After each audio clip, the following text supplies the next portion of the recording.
Is there a felt signature that lets you know it's truly him and not just imagination or some other being?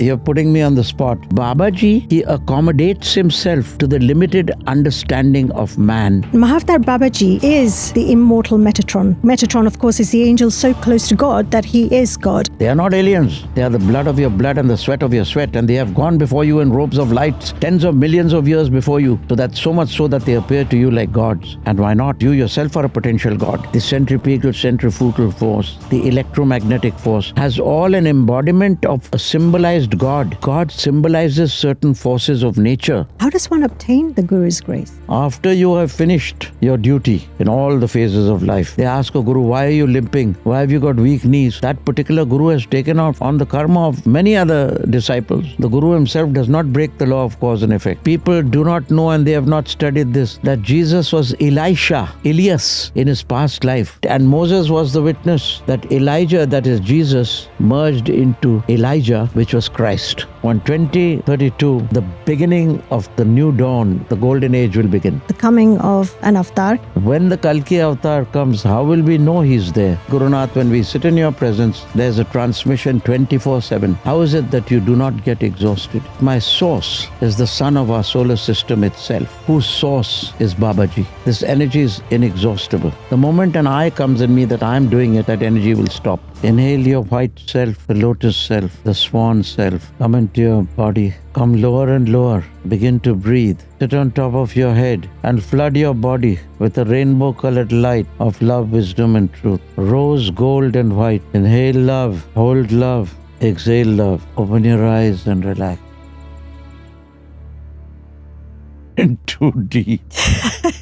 My guest today is Yogiraj Gurunath Siddhanath, a Himalayan yogi and a rare Satguru whose very presence lifts seekers into states of consciousness unseen in modern times. His transmissions awaken Kundalini, dissolve karmic residues, release stress, and most uniquely, open seekers to the no-mind state of thought-free awareness. In his 20s, he journeyed to the Himalayas where Shiv Goraksha Babaji, also known as Mahavtar Babaji, directly blessed him to teach Kriya Yoga worldwide. Recognized as the Shivaji Raja Ratna, he has also been conferred the rare title of Yog Martand, the supreme son of spiritual splendor, by the Brahmin Sansar of Varanasi, the highest authority on Sanatan Dharma in India. I want to start by saying a massive thank you to each and every one of you who's ever watched a video on this channel, liked, shared, commented, and subscribed. Thanks to you, we crossed 250,000 subscribers this week. And it's your support that really makes it possible for us to bring exceptional guests like the one that I have the honor of having in the studio with me today. And before we dive into a conversation with him, I just want to set a little context with you about who he is, the caliber of person that we're about to have a conversation with. So many of you will have read this book, Autobiography of a Yogi. You will have heard about it. And this has been written by Paramhansa Yogananda. My guest today comes from the same lineage as him. Now, I read this book some 30 years ago and have read it many, many times since. It's like heavily, heavily annotated. It's all falling apart now. And this is a book that I'm sure many, many of us have been inspired onto spiritual quest with. And as for myself, I was so influenced by it that it actually shaped the direction of my spiritual journey. And the reason why this book has been so influential is because it's a rare gem that gave us an insight into, or a view into, the power of yoga and yogic powers. More than that, it actually took us into the possibility that we could have self-realization for ourselves. Now, since that book, there hasn't really been anything quite like it, even though I've been really looking for one, until I came across this book here. This book here is called Babaji, Lightning Standing Still, written by my guest. And this is the sequel to this one here. And the sequel is even more of an epic than the original. Because what this does is it actually takes you into that realm beyond self-realization. It takes you into the realm of what my guest calls God consciousness, even beyond self-realization. So those questions that many of us have had since the Autobiography of a Yogi, that we've had on our spiritual quest, questions that we don't even know that we have, are literally answered in this book. This is an epic. I want to invite you now to join me in welcoming my guest in the studio today, Yogiraj Gurunath Siddhanath. Welcome, Gurunath. Pranam. God bless. God bless. Thank you so much. So, how are you today? Well, everything is fine, as usual, as every day. And to have a glorious sunny day in London is wonderful. And that's it. I'm here to serve humanity as my larger self. Beautiful. Now, you've had quite a journey from having been born the firstborn in a royal household to a Kriya Master to a Satguru. It's quite a journey. And then you've been honored with some extraordinary titles, Yog Martand, which means the supreme son of spiritual splendor. Shivaji Raje Ratna has been given to you, and you've even been intuited as a Manu. Although when I first saw you 8 years ago, I was struck by, I felt like your energy was one of an Āditya, the one that had this literally radiance of the sun. The Manus, they are the sun. They are descended from the sun. They are. It's one and the same thing. Gotcha. They are Adityas. And the Manu Savarni is the son of the sun. The Vivasvat Manu, the sun itself is a Manu.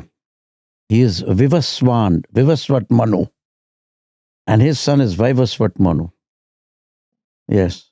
So these titles and all of these recognitions, they point to the depth of your knowledge and your spiritual mastery.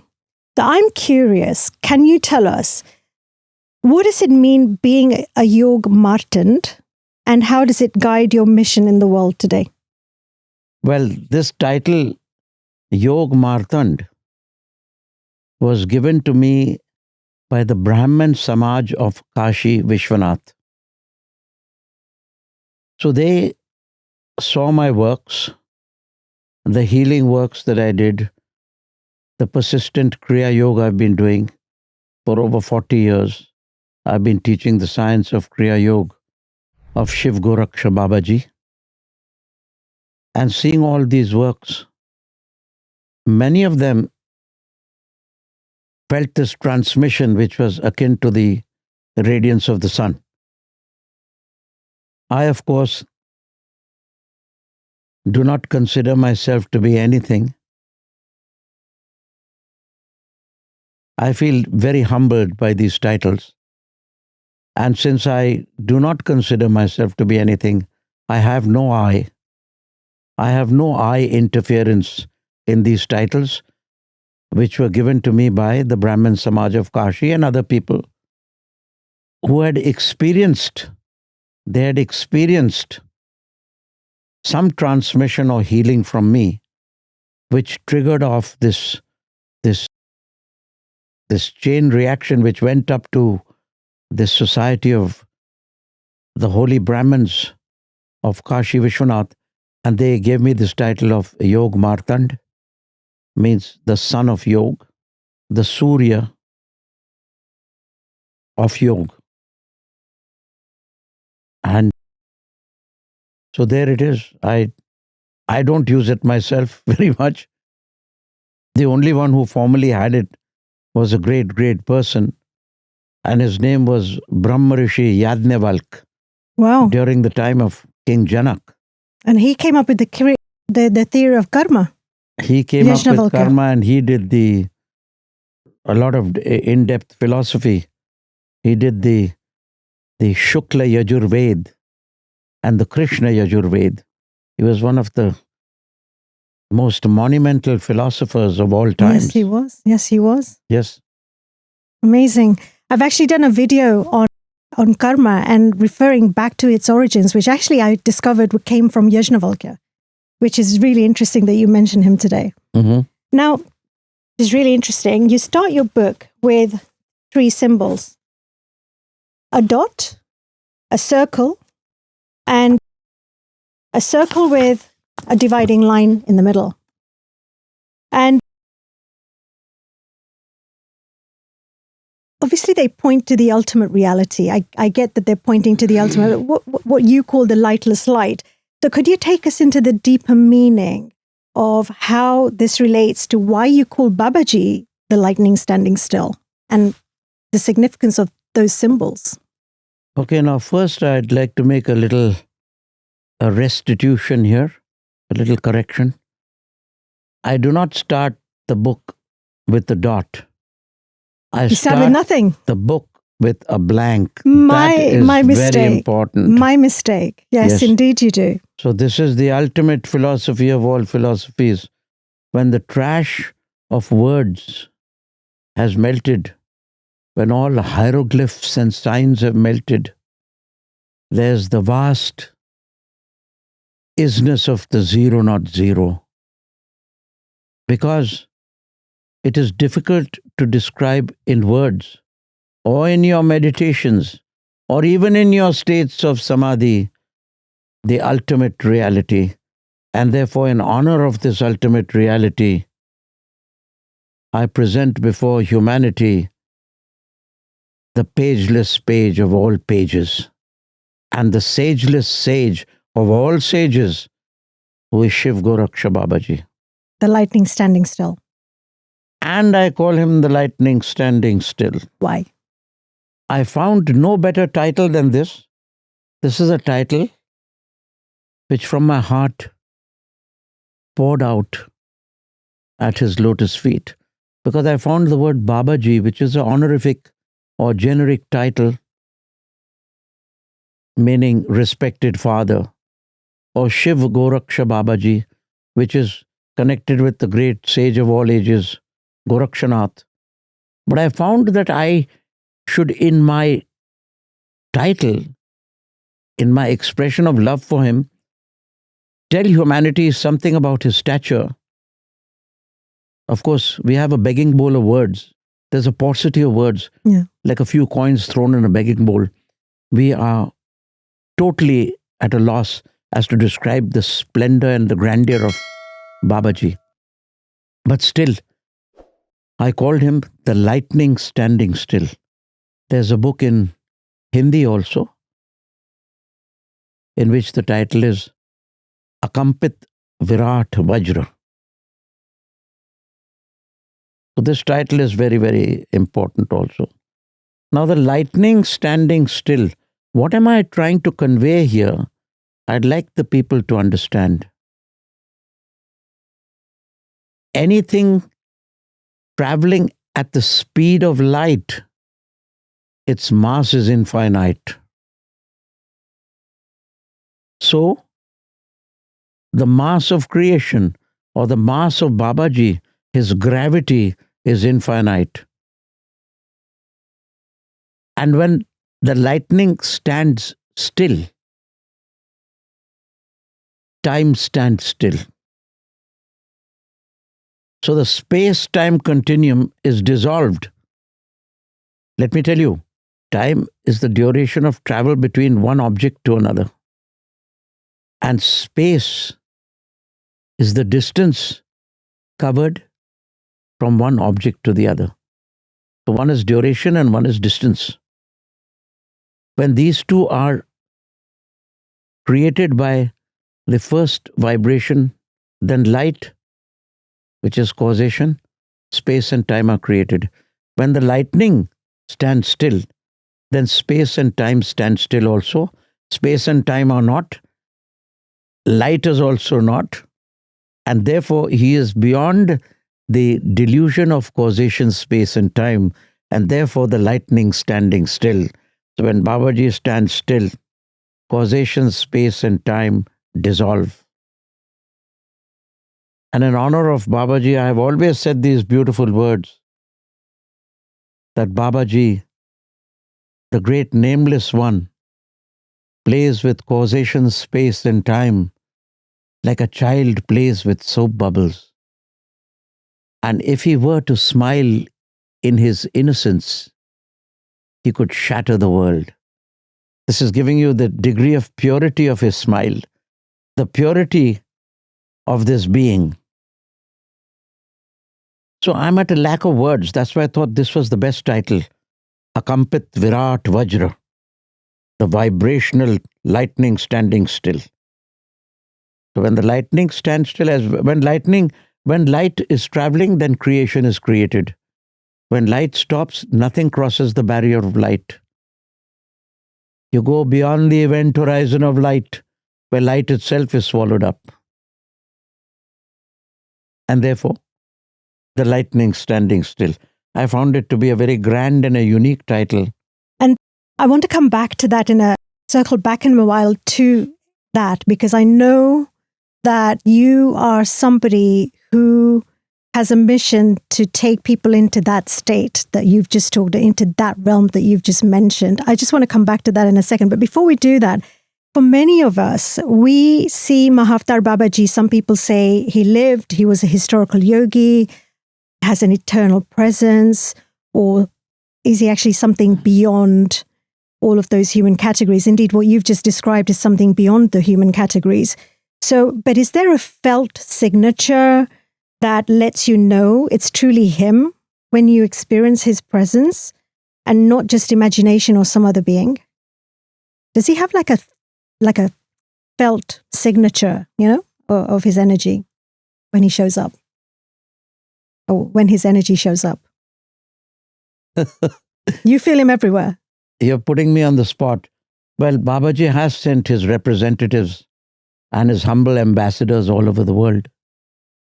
Who they are, it is up to the people to decide. One of the signs, I won't talk about Babaji, but about the people he has sent, is that these people, like the sun, are transmitting spiritual energy 24/7, wherever you go. And that is up to you to experience. Up to the people who I'm addressing now, it is up to them to experience. If they just sit in humility and let go of all their inhibitions and thoughts, they will experience this radiance of light, not only from me, but from any true Satguru or any true master. They will experience it. But if they say there are very few who give it, then there are very few masters. This is the litmus test of an ambassador and a servant of Babaji. I serve humanity as my larger self. And people have vouched. I have not said anything. They have said that, Gurunath, when we sit in your presence, there's a transmission 24/7. How is it that you do not get exhausted? The first thing is that my source is the sun of our solar system itself, whose source is Babaji. And therefore, I have no part to play in it. This energy is inexhaustible. People say, oh, I'm going to give you Reiki, I'm going to give you healing, I'm going to stand aside and let the energy flow. But you don't feel the energy flow. Neither do I say I'm doing healing, nor do I stand aside. But the energy is still flowing because there's no I. The moment an I comes in me that I'm doing it, that energy will stop. This is one of the litmus tests of a Sadguru and a master who is a servant of humanity and who is doing this work at the behest of Shiv Goraksha Babaji, whom I call the lightning standing still, whom I call the non-being essentiality. He is a non-being, yet he is the essentiality essence of the whole of creation. He is not in creation. He is not in the electron, protons, and neutrons of creation. The first spanda, or the vibration from where creation starts. But because of his being, his essentiality, which is a non-being, the whole of creation is animated. I'm sorry for a lack of words. I cannot go deeper than this. I understand. But you've just described, you've just answered the question, what is he, what is he? you've just said that he is all of what we've said. I would like to, he's way beyond anything we can imagine. Complete the third title. So I've called him the lightning standing still. Mm-hmm. The non-being essentiality, which I've just explained. Yes. And the isness of the zero, not zero. Babaji is everything. He is nothing. And he is beyond everything and nothing. So this is the direct essential, not of God or Ishwar, but of the Lord God, whom we call Parameshwar or Parabrahma. This is the light and energy which comes through. But Babaji, he can appear to a little child of 5, and he can appear to the sage of all sages, like Yajnavalk and the Rishi Atri and Bhrigu and Vashishta, these rishis. But he appears to each one according to their understanding. So Babaji limits himself. He accommodates himself to the limited understanding of man, each as per his own capacity. Understood. So nobody need criticize anyone. Some say Babaji is 600 years old. Some say Babaji is 120 years old. I agree with all of them. There's no contradiction. But he is the sage of all ages. And because of his essence, creation is. So you can go to the limits. Even the gods will not understand this supreme being. So in his ultimate essence, I'm talking about the Lord God. Yes. And in the smallest essence, Babaji can come and sit beside you. You won't even know. And as a friend, he will smile at you. But he has not that time, because he has the galaxies, the quasars and the stars to run in an orderly fashion. And he has the great evolution to make his own. What can I say? I get exactly what you're saying. I get what you're saying. I feel it. I understand that there are some things which are beyond words, and we can only understand them to the extent to which our consciousness allows us to understand them.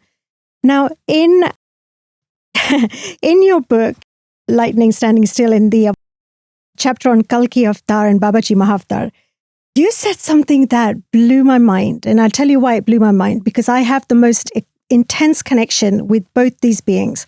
You said that Mahavtar Babaji is the immortal Metatron. You said the angel, Metatron, of course, is the angel so close to God that he is God. And as I said, I have had experience of both these beings showing up in my darkest moments to guide me out in moments when I could actually have died. And this has happened over a dozen times in my life, and it keeps happening. So I was really interested to hear, because I never understood, why would I see Metatron? It's not part of my current life's path, as it were, because it usually shows up only, as far as I'm aware, mostly in the Old Testament. Metatron shows up, so most people don't know who he is. So it's fascinating to me that you've made this connection. Can you elaborate on what else you can say about that, and the implications? What are the two connections you want me to? Metatron and Babaji. Mahavtar Babaji is Metatron, you have said. So I want to understand the implications of how Babaji functions across traditions and ages. Well, I have explained to you that in simple language, it is Param Shiva. He manifests. I'm getting the word collective consciousness, but it's not collective consciousness that I want. He manifests, you see, the integrated consciousness of the universe, very pure in its nothingness, free from Prakriti or nature, which is composed of electrons, protons, and neutrons, which is the divine mind, which is Shakti. Babaji is the aspect of Shiva, which is divine consciousness. Now, divine consciousness in its totality, simplicity, when it's not working, it is the state of the Metatron. Another word for the Metatron in the Hebraic language, he is the collective Elohim. He is the collective Elohim of the angelic hierarchy of the heavenly host. And he is not an ascended master, but he is a descended master who descends again and again and again to help all ascended masters and the whole of humanity and whole of civilizations to achieve their goal in eternity. It's incredible that you made that connection. I don't think very many. I've never known anyone to make that connection with across the kind of traditions and ages and so on. That's beautiful that you recognize that. This is comparative religions. And because of my personal experience, I'm speaking. Yes, I don't speak much. Even the books I write, not much from other books. Of course, the basic things we take from other books, like the world cycles and the calculations of yogas and all. But the experiences, I give my own experiences, whatever they are. And definitely, there's a certain level, although they are all connected, between an avatar, a Purna avatar, and a Mahavatar. Yes. And then after that comes the Swayambhu, the self born. So you can say that the avatar is the 7th degree of initiation. People here on this earth are 1st, 2nd, 3rd degree of initiations. You don't find very many people higher than the Hamsa. And then 4th degree is Paramhamsa, 5th is the Siddha, Jivan Mukta Siddha Vibhuti. 6th degree is the Avdut, which is akin to like a Bodhisattva in Buddhist terminology. Then comes the Avatar, the 7th degree, who's totally free from karma and the world. Then comes like Lord Ram was totally free. Then comes Lord Krishna, the Purna Avatar, which is the 8th degree. They are perpetually eternal and ever immortal. Although the Avatar merges into the Purna and comes back as the Avatar, the Purna Avatar stays as he is at the 8th degree. And when you say of him, he is dead, lo, he is alive and working somewhere else. So these are these lofty, with due reverence, lofty magical beings of stupendous splendor, whom people call the aliens. They are not aliens. They are the blood of your blood and the sweat of your sweat, and they have gone before you in robes of lights, tens of millions of years before you, so much so that they appear to you like gods. And why not? Because you yourself are a potential god. And over him comes then the Mahavatar. Mm-hmm. Their states of realization could last till eternity, but these are their offices. And after the Mahavatar, then there is the final merger into Trinity, which Shiv Goraksha Babaji has just gone into, which is beyond all words. And how can I explain to you with a mind that which is beyond mind? Yes. Not possible. So therefore, in reverence, I sit and melt in silence of thy love, O infinite. Make me thy truth, make me thy love, eternal Lord of light. That's the prayer. Beautiful. And this is why we have, deities, I suppose, who reflect or who behold certain aspects of that which cannot be understood as a whole. Yes. So in India, from time immemorial, storytelling was very popular. For the children to understand our culture, they told storytelling, which made it simpler for them to understand. And they had, many of these forces embodied in forms, like the centripetal and the centrifugal force of creation. So the centripetal force is, let us say, Ganesh, which is the centrifugal force is Ganesh. He circles around himself and spreads the radiation far and wide. And the centripetal force is Kartik Swami, who comes swirling from without. He comes in and centers into this thing. So that's the So they said that Ganesh took the darshan, perambulation out of his parents. He stayed at the same place and rotated around himself. Yes. And he spread that energy in the ripple effect all over the world. So that was a centrifugal effect. Mm-hmm. His action was centripetal, but the effect was centrifugal. Mm. You see how beautiful this is? Kartik Swami, not that he didn't know to do this, but that was the work of creation. He took a wide circle around the whole universe and then came inwards. That means his action was centrifugal. but the action, but the result, the consequence of that action was centripetal. Do you see how both interacted with both? Yes. It's very scientific. And I'm here to explain this scientifically because there are many people in the world, they say, oh, look at your God, he's riding on a peacock. Doesn't he have any work? The other God is elephant-headed. The elephant-headed is for, it is showing that you take the long breath of Kriya and high intelligence. He is very high intelligence. So these are the scientific things which we tell children, whereby they can understand, they remember that, oh, Ganesh, who has the trunk and the pot belly, he couldn't move fast, so he did a centripetal action which gave a centrifugal consequence. Kartikeya gave a centrifugal action which had the interning vortex. So one created the apex and the other created the vortex. That's what the creation is based on. And all these great forces, like the thermodynamic force, the centrifugal force, the electromagnetic force, has all an embodiment of a symbolized God. That God symbolizes certain forces of nature. This we must try to understand. Yeah. And ours is not a religion of ignorance. It is not a religion of toys and trinkets. But for the children and lesser minds, we had these symbols. But you must understand the scientific significance and import behind these figures. Symbolism is not just there for no reason. Everything has a significance. Nath, I would like to understand something about the grace of the Guru, because Guru Kripa. So I've heard people say that all issues in our lives should just be left at the feet of the Guru, as if he's some divine dumping ground, as if we could just leave everything at the feet of the Guru, implying no personal responsibility or self-reflection or inner work on the part of the seeker.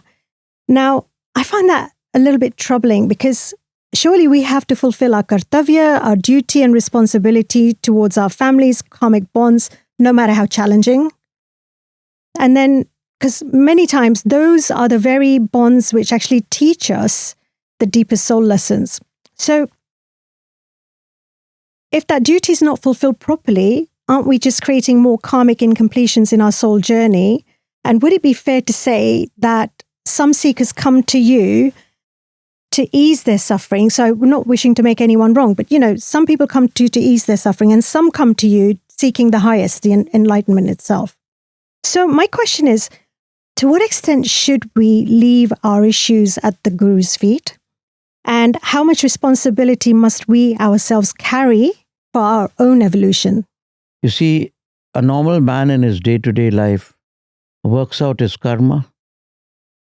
He takes what is given to him, which is not in his control because he has done it in his past. Every action has an equal and opposite reaction. So he suffers his karma. If he is to get a lottery, he cannot prevent it. He is bound to get his $10 million. So this is all the doing of his past, which is called sanskars.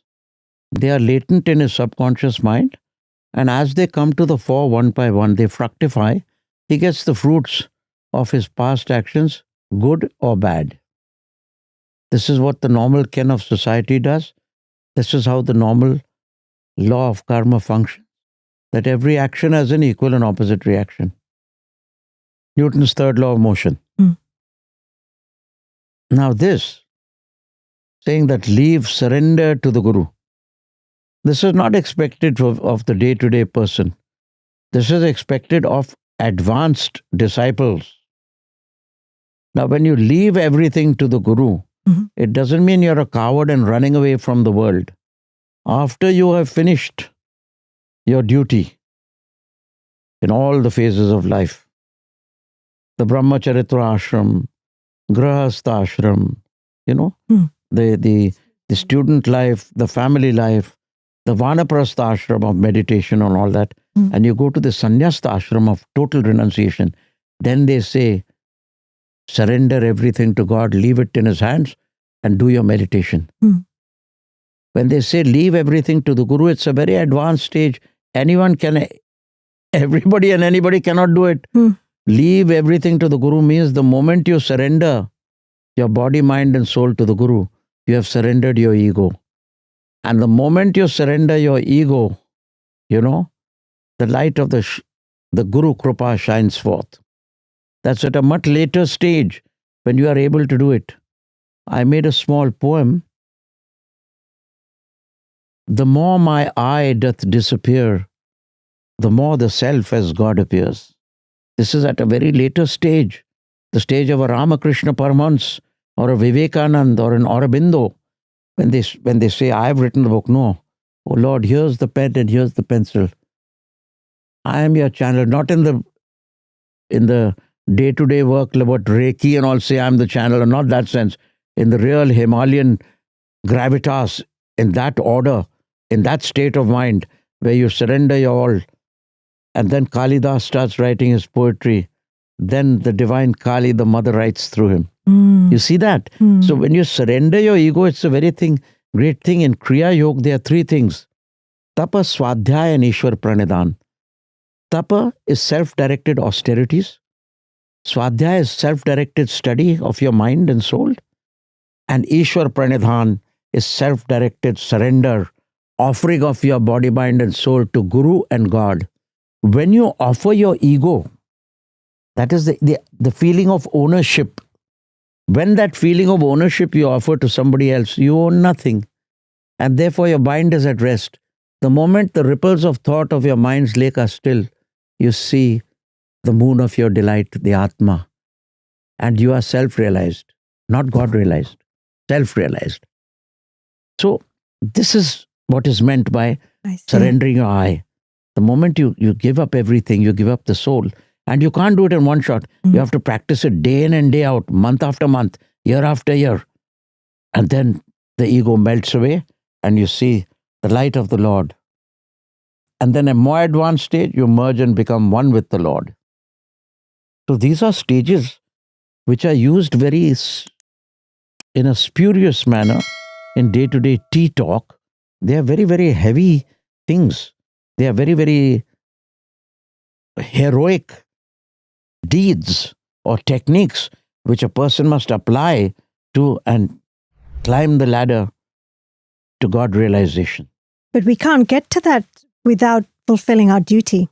You must fulfill your duties first Yes. in the first part of your life. And there's no such thing as, you see, no direct thing as Guru Kripa. Guru Kripa is given to you in this life because you have earned it in your past.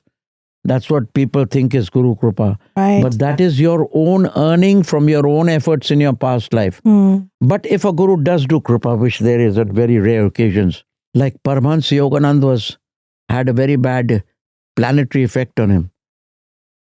Jnana-avatar Yukteswar took the effect from Paramahansa Yogananda. He went into his tent and he suffered a heavy fever in Kashmir. And Yogananda was free from that karma. So if the Guru Kripa does do Kripa and takes it from you, he must suffer that karma. That Kripa is not for nothing. That karma which he takes from you, that is like a Kripa because you're blessed. Suddenly your malady, your disease, everything goes away and you're well. But the Guru takes it on himself. He suffers. That's why sometimes when they ask a Guru, why are you limping? Why have you got weak knees? It is not without a reason. That particular Guru has taken off on the karma of many other disciples. So it's always the law of cause and effect. The Guru himself does not break the law of cause and effect. And if he does break it, then either he can give it to high command, who can totally superride the karma. Like waking up, Lahiri Mahasaya woke up Rama from the dead. And Sri Yukteswar saved that doctor twice from dying. Jesus raised up Lazarus. So these are great things which the avatar does. These are avataric beings. Because even you say in the book again, there's a chapter called Nirvanjana, Nirvana and Moksha. There you say something that actually surprised me. You said that without the grace of a Mahaguru, even Avduts, celestial messengers, cannot become Nirvanis, meaning fully enlightened beings. You say that they even require Guru's grace. So then, how does one obtain the Guru's grace? You see, they even require gurus. That means Gurunath is saying, wherever you have got this reference of mind, from the lightning standing still, I presume, people like the Bodhisattva, Manjushri, or the other Bodhisattva, Avalokiteshwar. Now these are people of the sixth going into the seventh degree, like an avatar. They still need Guru's grace. Now even they require a guru. Just like Lord Ram, when going into the final next incarnation of Krishna, required Vashishta to open the ultimate knot and let Ram go to that state. That is very, very interesting. That is. Although he was Vishnu himself. So this is the role of the Sadguru which is played in the lives of all initiates and all travelers of truth. Because I remember you saying that, forgive me for interrupting, I remember you saying recently that one soul, spark from one soul must go to the spark of another, enter into as a spark into another soul in order for that level of transformation to take place. Yes. Now let me speak. In the case of Machendranath and Gorakshanath, Machendranath completed his state of self-realization. He wanted God realization. So after he had completed he is spread in the whole universe. The sky, the birds, the bees, the flowers, the trees are all him. He is breathing through the whole of creation, and he is like Ishwar. There's nothing he cannot do. He can raise the dead also, and he can bring new life into dead things. But this state was the penultimate state, because a very subtle film of ego was still left. It was the universal Maya, the veil of Maya. So Machendranath went into the Himalayas and prayed to Shiva. Shiva said, yes, what do you want? So he said, I want a disciple superior to me. So he said, no, that you cannot do. You have already reached. You are already self-realized. So he said, no, still I want it. I want to get to a higher state of God realization. So then Lord Shiva said, oh, for that I must come down as your disciple. And that was Gorakshanath. And that time, the same person of Arya Avalokiteshwar is Machendranath, who we in Maharashtra call Vithoba. Vitthala Rukmai. Vitthala, Vitthala, Vitthala, Vitthala. In Maharashtra we chant, no? That is Machendranath. So when Gorakshanath came, and Machendranath was in the Stri Rajya in Kamakhya with his queen Tilotama, who was supposed to be Lakshmi. Naturally, I mean, it's the direct avatar of Vishnu, the Bodhisattva, Avalokiteshwar. But that was still the range of Maya. She wanted him to stay more. But Shiva saw that it is time for him to come and liberate. So he goes into Stri Rajya and he's playing that. It's given in there, the picture's also given, where he's playing on his drum. Chalo machandar goraka aya dung dung dung dung dung dung dung dung dung. And he's playing this on the drum, Yeah. Dung dung dung dung dung dung dung dung dung. And Machendranath is recalled, oh, I must get up from this Maya, this slumber. This is the last barrier I have to cross. So his disciple liberates the Guru. So in the heavenly sphere, Gorakshanath was the Guru of Machendranath. But when he incarnated on earth, Machendranath was the Guru of Gorakshanath. And this is the great mystery of creation. This is the tryst of destiny. And so Machendranath is rescued by Gorakshanath, and then after that he gets his final moksha. There's a third very interesting story, if you would like me. I've heard that people love stories. They like stories, I would tell you. This is according to me. I have nothing against the Bible or the Old Testament or the New Testament. I am talking about the transfiguration of Jesus, the Son of Man, into Christ, the Son of God. People in Christianity, they don't know the difference. They say Jesus Christ, Jesus Christ, Jesus will come, Christ will come. The entities technically are two different entities. If you take it from the point of view of philosophy or tattva jnana, the tattvas are different. Jesus, the Son of Man, was a degree of the 6th degree initiate. And he was transiting to the 7th avataric or 8th degree, passing the 7th degree. So on the Mount of Hebron, Jesus said, I went with Simon and Peter and Paul, whoever the disciples were with him. Maybe it is mentioned in the chapter of Deuteronomy, which is not in there. So the Deuteronomy, the Old Testament mentions this. And so Jesus went with a few of his chosen disciples, Simon and his brother. And when he went to the Mount of Hebron, there was a great splendor of light. And there stood Moses and Elijah. So Moses and Elijah had already gone into the 8th degree of initiation. They were transfigured. That's why he's known as the greatest prophet in the Yahudi culture, Yahudim. That is the Jewish culture. Jesus said, wait, tarry here. I will go up to the Mount of Hebron, where the two grand masters, the great divine beings of the Lord, who is not seen. And there was Moses to the right and Elijah to the left. And they said Jesus went between Moses and Elijah. Moses and Elijah.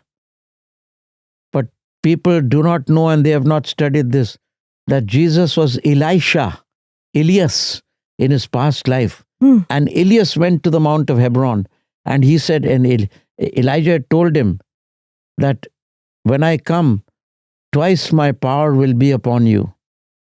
But instead of giving it to Jesus that time, when Elijah went, and Moses was the witness, the great grand master, that Elijah, that is Jesus, merged into Elisha, Elias, that was Jesus, merged into Elijah, which was Christ. This has not been mentioned in the Bible anywhere. Please find out. You have Chat GTP, you have AI. Unless I have programmed it somewhere, you will not find it there. So this is the great mystery where even the Avdut, 6th and 7th degree, they need the initiation of the 8th degree to go up. And that is the true Guru Kripa. Yes, but Nath, how then do we mere mortals obtain the Guru's grace? That is the question. Yes. That is the question. Now I'll tell you, when you go to that stage, you are in a stage of Samadhi, you are in a state of Sabikalp Samadhi, Sasmit Samadhi. You are even in the stage of Nirbij Samadhi, you have no desires. But the ultimate form of Maya, the delusion, the veil of illusion does not leave your sight. From the 7th to the 8th, you are transiting. The transfiguration happens in every human soul. If you try to go from the 7th to the 8th degree or 6th to 7th degree, you fail, because trying itself is a desire. If you don't try, you fail, because you're not trying, so you won't move anywhere. So if you try, idhar se bhi phatka, udhar se bhi phatka. So you are in the catch-22. You're between the dragon and the deep blue sea. Yeah.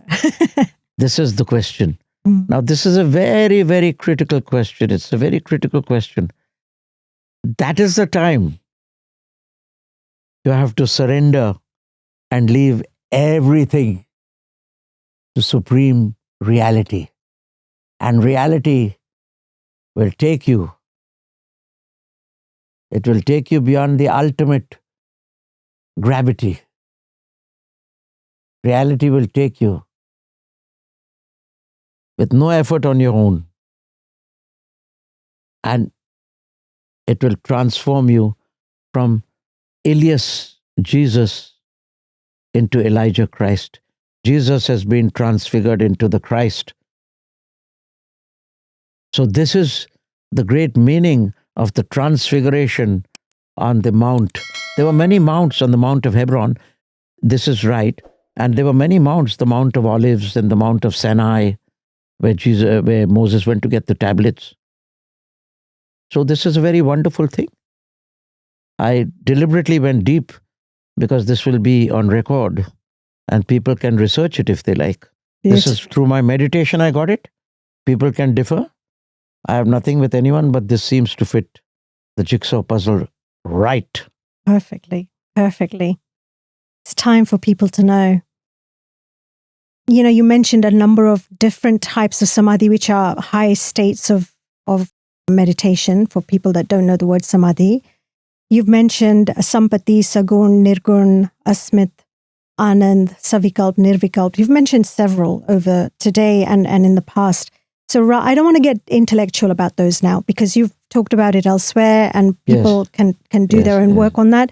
I'm really more curious to know, how as a meditator, I want to bring you down. I don't want to bring you down from the high spaces. I want you to stay there, but I want you to help us to recognize where can we know where we are in the spectrum as a meditator of those various types of meditation that you've mentioned, the states of meditation, as it were. What are the key signs? How do I know I'm not just imagining, pretending? Because there's a lot of meditation apps out there which are not really meditation. Now, who are you talking about? Are you talking about the whole of humanity where it is? There are different levels and states. Yes. So, basically, if you want to know where humanity is, you see the amount of hits that, say, a lady like Taylor Swift has, yes, or Harry Potter has, yes, and see the spiritual hits that we have. We're nowhere. So humanity is more in the materialistic world, yes, in the more of the world of, wine, women, and laughter, and sermons and soda water the day after. So they are normal people, and they are gradually getting up. But I think your question is directed to where are we as the serious Kriya yogis, those of us who are practicing Kriya Yoga, and we are comparatively, compared to the rest of the world, we could be called the more inner circle. Of course, there are many more circle within circles. Those people who are practicing Kriya Yoga generally. So I would give you this simple answer. There are first the stages of yam, niyam, asan, pranayam, fourth stage, pratyahar, the fifth stage, okay? Dharana, dhyan and samadhi. Now, many people fluctuate from dharana to dhyan. But most of the people in my Kriya Yoga I've seen, when I'm talking or even I'm giving a lecture, they transcend the dhyan and get into the first stage of samadhi. There are 4 stages of samadhi. Vitark, which is the state of reasoning. You're totally focused on the subject of Shiva. And your mind is fluctuating between Shiva, the name Shiva, the knowledge that he carries, and the effect that he bears. And this is the first stage of Vitark Samadhi that you go into. And then after that is pondering. After the Samadhi of reasoning, there's Vichar, meditation. So reasoning, Samadhi of reasoning, Samadhi of meditation, Samadhi of Ananda, joy, and the Samadhi of equanimity, which is the Sarvikalpa Samadhi. So people do get into, the people who are my disciples do get into states of Samadhi of Vichar, of reasoning and meditation. It's not the normal meditation, it's the Samadhi meditation. Yes. Where you are not conscious of your body, you're totally in your mind and you're pondering over that one. You leave all the subjects and you're thinking only of Shiva's image. No other thought. And the next stage, where you leave the eye, your body disappears and you become one with Shiva, and there's a bliss which is Ananda Samadhi. And then the Shiva expands to whole of creation, which is Smita Samadhi, which is I am all. All of this is me. These are 4 stages of Samadhi. So you are on the first stage of Samadhi. People should be encouraged to know that. And there are many people in the world, not only Kriya Yoga, all people, there may be people in Christianity, the Seventh-day Adventists, the Protestants, the Catholics, the Jehovah's Witnesses, the people from doing namaz, and people in Islam, the Sufis, and the Confucians, all climes and times and all religions, they all get into these stages of Sabikalp Samadhi, which is the first stage, Samadhi of reasoning, and the Samadhi of pondering, which is meditation. These are the stages, by and large, where the elite group of people in the world today are, which is very encouraging. It's a very technical topic. I mean, I've seen this through my experience. This is what I have found. I've seen, I myself have sometimes ended up in complete, lost complete touch with time, space, body. I've experienced states like that. They are not something that I can summon at will, but they do come. So that is a flash where you have no thought, you're saying. That is a flash where you can go into higher states of Ananda Samadhi also. You can just be what you are. That feeling of existence is there. The witness is there. The witness is there. But he's not contacted his awareness. The ultimate state is the witnessing awareness, and then beyond the awareness. So if the witness is there, then it's all still and you get those flashes. But that is a very good state. And it's meant for humanity. These stages you are meant to get into. I'm open and I want to serve humanity to get them to these stages. Yes. I'm here for that. But the work is slow. The harvest is plenty, but the laborers are few, says the Lord Jesus. I am there ready and waiting for everyone to give them the experience of the no mind in the meditative and the Ananda Samadhi. But people are not willing to take it. You said the master can breathe through your breath, suffusing your body with prana. How does that work, the suffusion of the breath? If I were able to tell you how it works, then you would be me and I would be you. Please tell us. I do not know how it works. This is a rose is giving the flavor of a rose. In London, do you have any fragrant roses like gulab? Beautiful in our garden itself. Not like in India. Yes. Fragrant roses. Okay. Absolutely. So how does a fragrant rose give roses? It's its nature. So it's just giving those tiny particles of sattva gun, sattva and rajogun. Those tiny, they just emit. So you ask me, how does the sun give radiation? It's its nature. Right. So it's my nature. From inside, the very core essence. Kasturi kundal base. Gurunath, Kasturi ka sugandh kaise aa raha hai, Gurunath? How are you smelling of Keshar and Kasturi? Because the Kasturi is my innermost core. You see, the deer, the musk deer, does not know where the smell comes from. It is his nature to give that smell. From under its belly, between the belly and the testicles, there's a gland. And that gland emits this. So people who are inborn, enlightened masters or true Satgurus, they give this radiation. Some may give a radiation, some may give perfume, but they don't make a big deal about it. It is the disciples who see and feel this, and they say, then they read up books that a person who can still your mind at the moment is a Satguru. So they say, Yog Martand, Satguru Yogiraj. That's how they can see the benchmark of the Satguru. He does not say it himself. Others see that he is putting them into spontaneous samadhi. And according to Abhinav Gupta, in his Tantra Alok, he says that the true Satguru can put you into samadhi and breathe through your breath. These are the lit signs, the hallmarks of the Satguru. And that's why you people call me the Satguru or Yog Martand. It must be a studied phenomena. They won't give you a title for nothing at all. Because I'm not the only, there are other studied people also in the world, and they know who you are, who I am, who all the rest are. There are studied people. There are realized people like me all over the world. But what we request, more should come forth and serve humanity.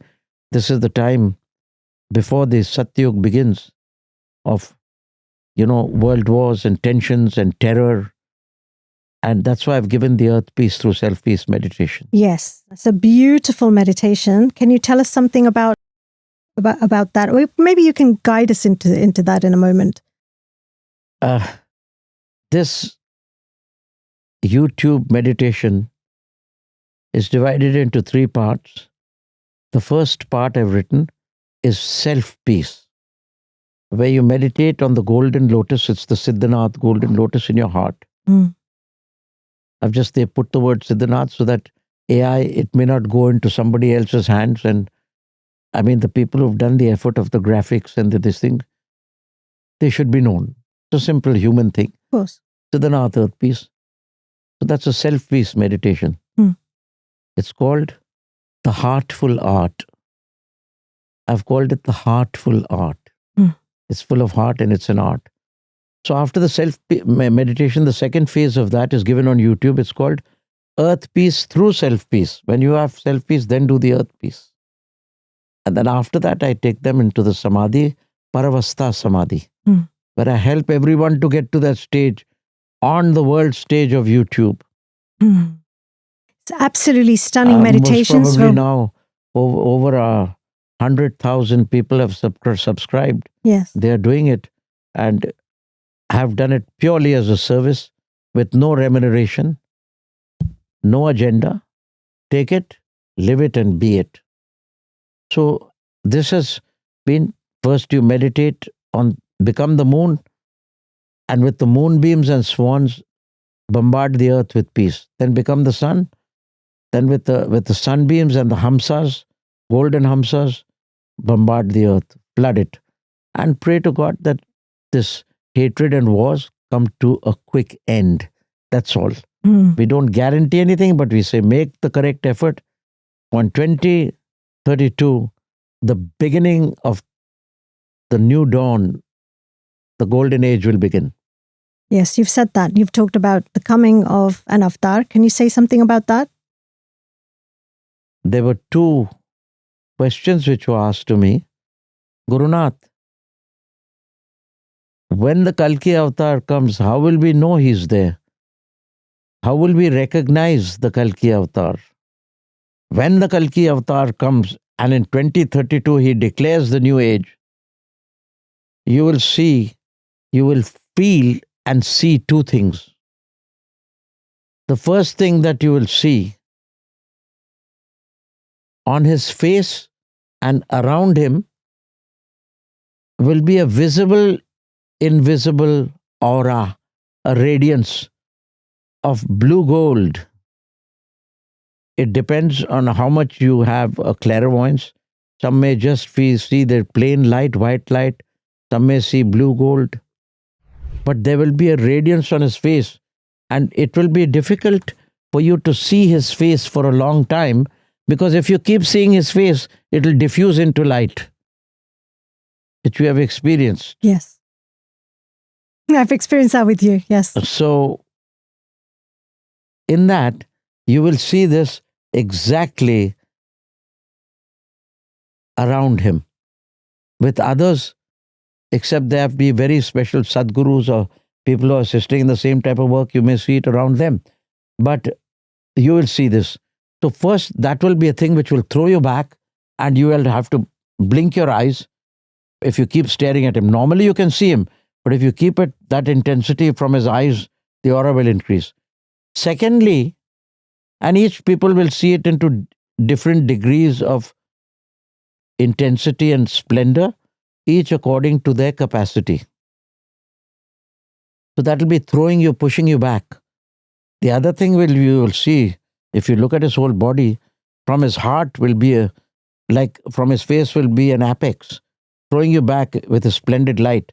From his heart will be a vortex, which will pull you. It will have an attraction and it will pull you towards him.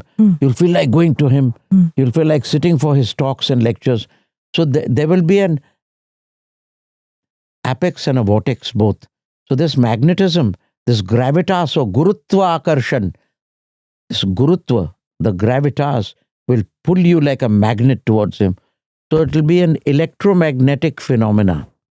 Interesting. It's very interesting. And if you sit there and let go and keep sitting, you will first see it mildly, because the clutter is not in his radiation or his magnetism. The clutter is in our minds. So if we clear your mind, you see a distinct radiation and a distinct magnetism which will pull you towards yourself, and a radiation which will throw you. So you'll be going backwards and forwards at the same time. It'll be a double phenomena. And you mentioned, in the Lightning Standing Still, you did mention at one point that Kalki, the avatar of Shiva, and Mahavtar Babaji they're working in close cooperation. You've said that Babaji on the Atmic level of divine consciousness, Yes. and Kalki on the Buddhic level, Yes. the divine mind of humanity. What does that actually mean for us individually? How should we understand that individually and collectively? I'll tell you it very simple. I'm giving you two techniques. The second thing is, what is our work when Kalki comes? The answer was, do your Kriya. What Kriya? For the Kalki, do Hriday Kamal Dal Bhedan. Te Vasu. Do the Om Namo Bhagavate Vasudevaya mantra. That is it you're doing in the Kriya Sadhana. And for Mahashiv Goraksha Babaji, the Shiv Netra Bhedan, which is the Jyoti Mudra. Yes. So Kalki and Shiv Goraksha. And then the Paravastha, to get to the final state. The states are given. You must evolve along these lines. So your work is Kriya Yoga, Hriday Kamal Dal for Kalki, and Shivanetra Bhedan for Shiv Goraksha Babaji, which is also known as Jyoti Mudra. So do you see that? And the Kriya is the general work which is you should carry on doing the Kriya to bring peace in earth and goodwill to all mankind. That's the work you have to do when the Kalki comes. And that's how you recognize him. I think as the practice ripens, something has to shift beyond technique, which is what you're talking about. And you call this soul consciousness. When we go beyond the technique, you're stepping into soul consciousness. And you describe that quite deeply in the book. I found that so enriching to understand. But I want to ask you, with regards to soul consciousness, a couple of questions to clarify. By the way, you say in the book, you call Babaji the great Lakulish of the Lilac Lagoons. You've used those terms. That's so beautiful. The Lilac Lagoons being the depth of our own soul consciousness. Yes, the purple star. Yes. The lilac lagoons which surround it. That is the Lakulish is the star of the lilac lagoons of the third eye. The lilac lagoons of the third eye, the deep blue, the lilac. White star, Babaji. The lilac is the blue, the middle. Yes. The middle deep blue. And the stem is the eyes here. So this is Babaji. This is the Christ. And this is all of us, the workers, the Brahma, the spirit of humanity, Brahma. So there's Brahma, Vishnu, Mahesh. That is humanity, the Christ consciousness, and Shiv Goraksha Babaji is also known as Shiva, the Shiva Tattva. And when you penetrate the star, then you gradually go into higher spheres of Param Shiva. Of course, there are higher spheres than that also. Is there a simpler way for us, Nath, to understand exactly soul consciousness? How can you explain that to a 12-year-old? Now, there are two things. One is self-realization of the soul consciousness, and the other is God realization of eternal consciousness. Okay. So the soul consciousness, first let's take one by one, is when the consciousness is hovering over your mind and tutoring and training it, where the mind has accomplished all the siddhis, it has conquered death, it has conquered all desires, right? And it gets to a stage of all of this is me. It gets to a very, very highly realized state. And this soul consciousness also may be called the Krishna consciousness or the Christ consciousness. Would you say that's Atman? Atman as opposed to Brahman? The Atman, which you call the Atman, is your expanded purity of your mind, which covers the whole expanse of creation and has the position of Ishwar. Ishwar is he who is one with his consort, Ishwari, or Shiva with Shakti. So you are Shiva. So that is self-realization as one with Shiva in this creation, but not God realization in the sense of the realization of the ultimate Parabrahma. Because as long as you are in creation, even when Shiva comes down or Parvati comes or Vishnu comes, they have to take this light veil of Maya. Otherwise, they cannot act in Maya. You see, even Newton's third law of motion, for them to operate, they require friction. So this friction is the friction of Maya. It is the background which shows the light of God. So this veil of Maya, this veil, this cosmic ego, or the veil of avidya, is actually having all and complete knowledge of everything in creation. In this you have the Ashtasiddhis, become as small as an atom, as big as the mountain. You can pass through the wall, you can walk on water. Jesus showed that, right? Mm-hmm. You can rise from the dead. Lahiri Mahasaya showed that. But in that they had passed beyond that stage also. But they showed that to show that you had to be in Maya. So that is the soul consciousness at its perfect level where you merge.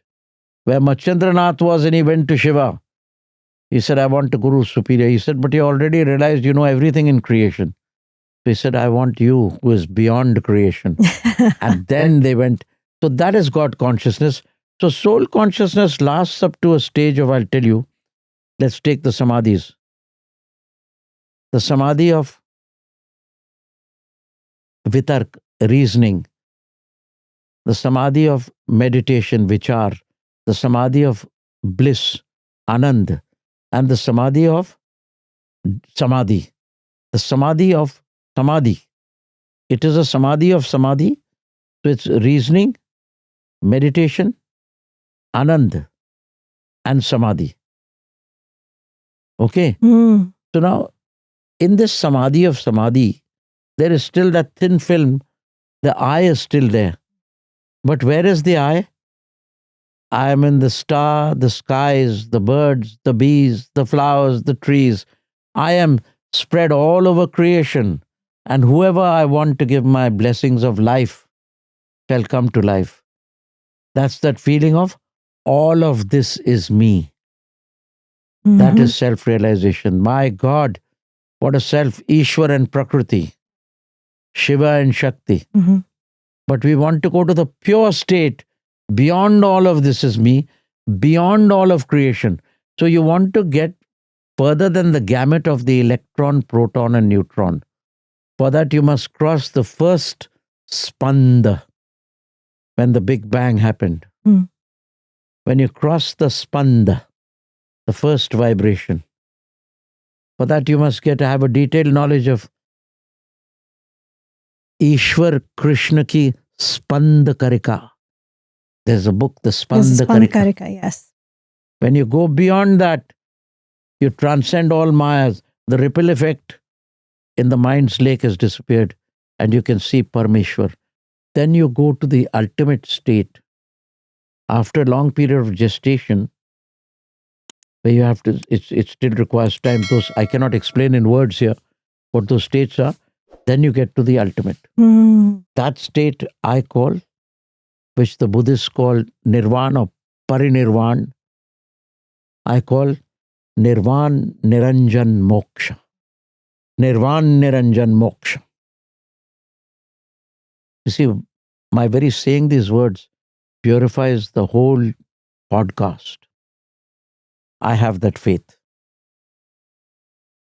I absolutely soak up everything that you are transmitting right now. And I'm sure people listening to this... Yes, there must be The Yes. sensitive ones. Yes. Just say there's a saying, each one according to their own capacity. Some will feel it powerful, some will feel it less. एक कहावत है ना, जिसकी पहुंच जहां तलक है उसके लिए वही है तू. हे परमेश्वर, हे सदगुरु, जिसकी पहुंच जहां तलक. So when they say Babaji is just a little boy playing marbles, he came and played marbles with me, a 5-year-old. Don't doubt him. Babaji can take the form of a 5-year-old. Or a deer. Nothing he cannot do. And the other one said that you cannot pierce his transcendental star. Like I will say, you cannot pierce his transcendental star. Then others say, oh, Gurunath, what are you saying? I saw him, I had breakfast with him the other day. They say that many of them are charlatans. Many of them fib and tell lies for fame.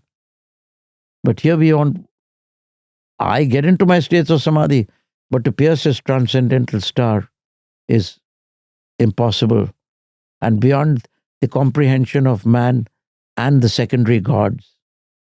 Means Indra, Chandra, Kubera, Kesara, all these secondary gods, even they find it difficult to pierce his transcendental star.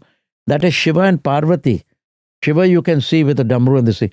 But when Shiva himself goes into samadhi, that is a state. That's Babaji is going into that. Shiva himself split himself into two. I've written in my thing. One was for the work in creation, which came as Shiv Gorakshan, and the other was to be constantly in samadhi. They both one and the same. That explains a lot. That explains a lot to me. That explains a lot. Yes. So there you are. This is as a servant of humanity, with all humility, I am serving humanity as my larger self. It is up to them to take it. The gold and the nectar of the Lord is theirs for the taking. Om Namah Shivaya. Om Namah Shivaya.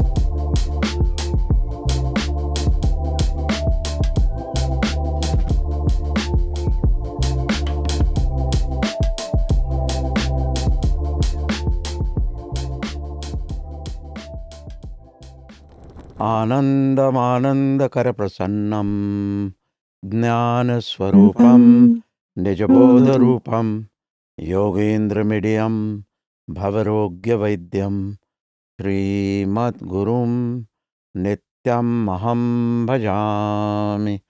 Om Om Om